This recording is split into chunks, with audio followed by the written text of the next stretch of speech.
वज़ीर मुमलिकत शहज़ाद फातिमा ने कहा है कि बजट का 70% सिर्फ कर्जों की सूद की अदायगी पर खर्च होता है। रियासत को बचाने के लिए अपनी सियासत को दांव पर लगाते हुए मुश्किल फैसले करना होंगे।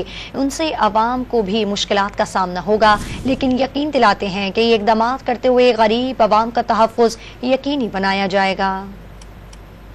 आज भी अगर हम अपने कर्जों की सिर्फ सूद की अदायगी देखें तो वो हमारे बजट के ऊपर तकरीबन 70% से ज़ायद तो हमें उसका हमें हर साल सूद की अदायगी करनी पड़ती है। शायद हमें मज़ीद पॉलिटिकल कैपिटल को स्टेक पे रखते हुए आज रियासत को बचाने के लिए कुछ ऐसे फैसले करने पड़ें जिससे अवाम